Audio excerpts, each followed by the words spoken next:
सभी को नमो नारायण।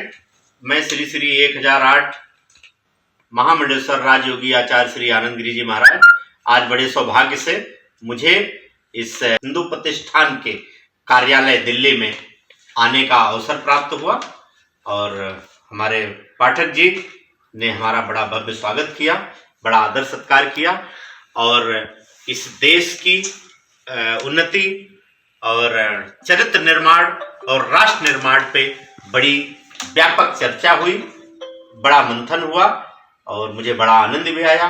इन पाठक जी के विचारों से मैं बड़ा प्रोत्साहित हुआ, बड़ा आनंदित हुआ और मैं प्रभु से पूर्ण आशीर्वाद की कामना करूंगा कि ऐसे व्यक्तियों को जो इस देश की धरोहर हैं और इनके चिंतन मनन से इस समाज का, इस देश का बड़ा कल्याण हो सकता है। इसलिए मैं चाहूंगा कि प्रभु इन पे अपनी पूरी कृपा भी बरसाए रखें और इन्हें दिन दूनी रात चौगनी उन्नति करते रहें, जिससे कि इस समाज और देश का भला हो सके। सभी को नमो नारायण। कुंभ कब से प्रारंभ हुआ और कैसे मनाया जाता है, क्यों मनाया जाता है? समुद्र मंथन में जब अमृत निकला तो राक्षस और देवताओं में छीना झपटी होने लगी। छीना झपटी में वो अमृत, ऐसी कथा शास्त्रों में मिलती है कि अमृत 4 जगहों पे गिरा। पहला प्रयागराज, दूसरा नासिक, तीसरा उज्जैन और चौथा हरिद्वार। इन 4 जगहों को इस कुंभ के लिए चुना गया। कुंभ आपकी एक ऐसी सामाजिक व्यवस्था का परिचायक है कि हर 3 साल बाद कुंभ लगता है।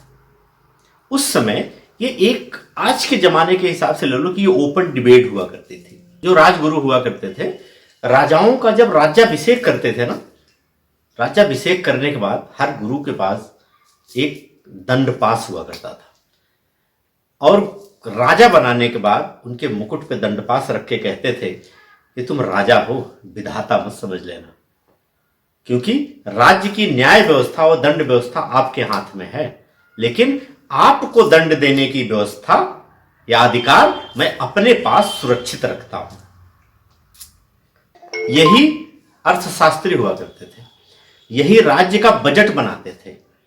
जनता इसलिए मठों में साधुओं के पास आती थी अपनी सारी समस्या को बताने, सारी समस्या बताती थी। इसके लिए यह कुंभ निर्धारित किया गया कि वहां पे जनता आके बैठेगी और राजा बैठेगा और जो राजगुरु लोग हैं वो अगले 3 साल की बजट की व्यवस्था बता करके उस राजा को सौंपेंगे कि अगले 3 साल तक इस व्यवस्था के अनुसार आपका राज चलेगा। हर 3 साल बाद ये कुंभ लगता था और वो जनता और राजा आमने सामने बैठाए जाते थे कि इन व्यवस्थाओं में कितनी पूरी की गई या क्या रह गया। यदि जनता कहती थी कि राजा हमारे सुयोग्य नहीं है तो वो राजगुरुओं के पास अधिकार होता था, राजगुरु उस राजा को राजगद्दी से हटा देते थे और अगले 3 साल की फिर व्यवस्था बना करके दिया करते थे। इस वजह से समाज की सुचारू रूप से चलने वाली व्यवस्था उन राजगुरुओं के हाथ में थी, यानी संतों के हाथ में थी, क्योंकि संत समाज में टहल टहल के हर व्यक्ति के पास आ जा करके हर परिवार की समस्या जान करके उस हिसाब से एक बजट बना करके राजा को पेश करता था।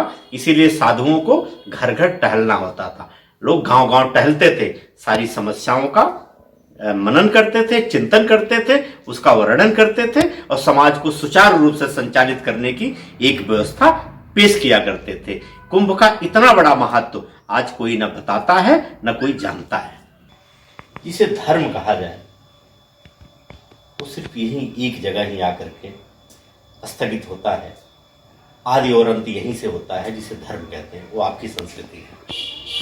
उसके बाद भी कुछ राक्षस लोग उनका यज्ञ भंग करने आते थे, जबकि वो ऋषि मुनि ना तो किसी के जमीन कब्जा कर रहे होते थे, ना वो किसी का राजपाट कब्जा कर रहे होते थे, ना किसी से युद्ध करने जाते थे। तो ये सदा ही है, जो प्रवृत्तियां आज दिख रही हैं ये तो सदा से चली आ रही है, चलती चली आ रही है।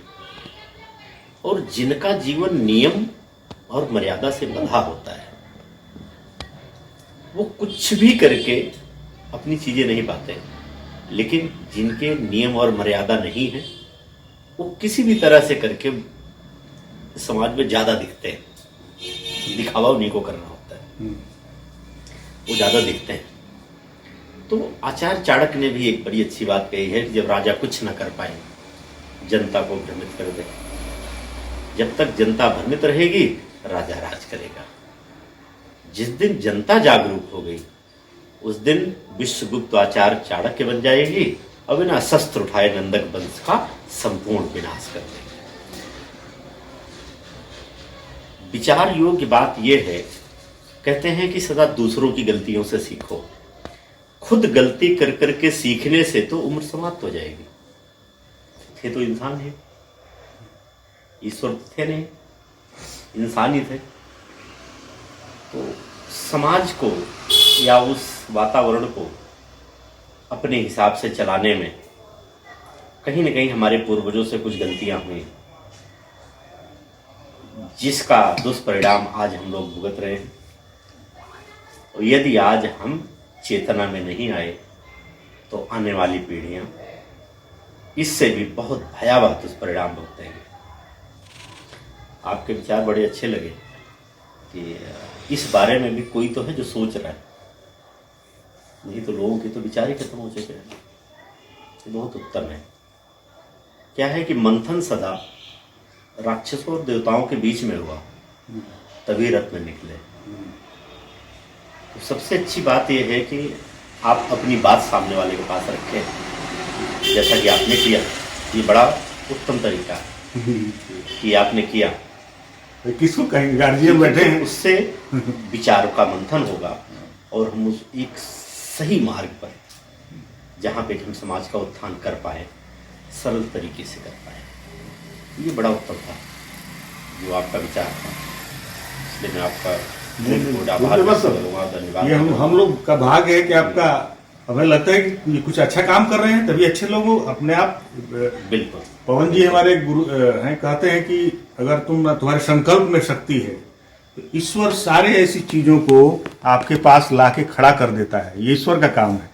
तुम्हारे संकल्प में पवित्रता और शक्ति हो तो ईश्वर मदद करता है। तो हम लोगों ने शाश्वत हिंदू प्रतिष्ठान का जो एक संकल्प लिया है, तो आप जैसे मनीषियों का आगमन होता है तो हमारी ऊर्जा बढ़ती है कि लगता है कि हम शायद हो सकता है कि हमारी पीढ़ी में न हो पाए, लेकिन कहीं ना कहीं तो जाके होगा, कुछ तो अपना कर्तव्य कर पाएंगे। देखो प्रभु कहते हैं 7, आप लक्ष्य तय करें, एक कदम आगे बढ़ाएं प्रभु, क्योंकि जीव में वो सामर्थ्य नहीं है वो कहीं पहुंच पाए।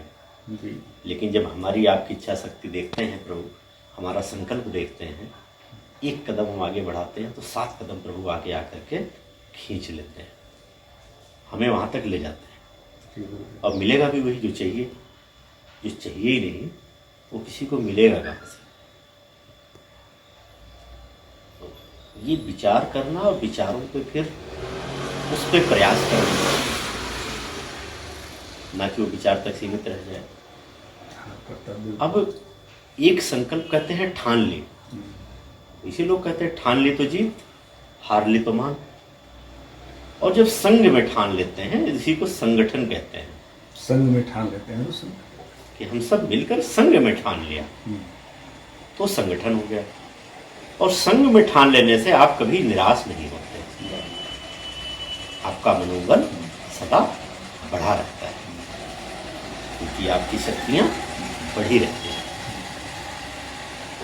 और मैं तो बड़ा उत्साहित रहता हूँ नहीं गुरुदेव ऐसी बातों पे, क्योंकि हम लोग आपस में चर्चा करते हैं तो 2 भयावह परिस्थितियां इस देश पे आने वाली है राय साहब।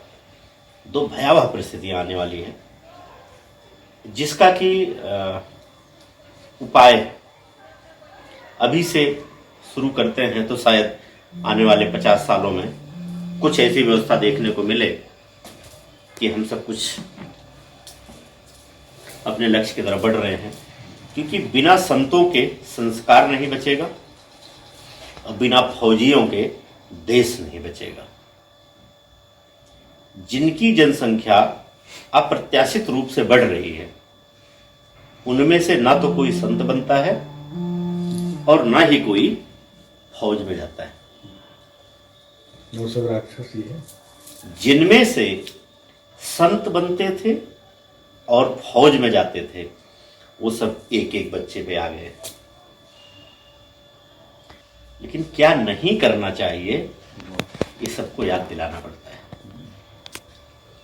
जबकि एक छोटे से बच्चे को भी पता है कि क्या नहीं करना चाहिए, और हम जब बड़े हो जाते हैं यही हमारे मस्तिष्क से बिछुड़ जाता है कि हमें क्या नहीं करना चाहिए। क्या करना चाहिए तो सबको पता है, लेकिन जिस दिन हमारे मस्तिष्क में विचार आ जाता है कि हमें ये नहीं करना चाहिए, हम इतनी वीर गाथा वाले लोग हैं, हमारी ये धरती वीरों से पटी पड़ी है, उसके बाद भी एक तैमूर लंगड़ा आता है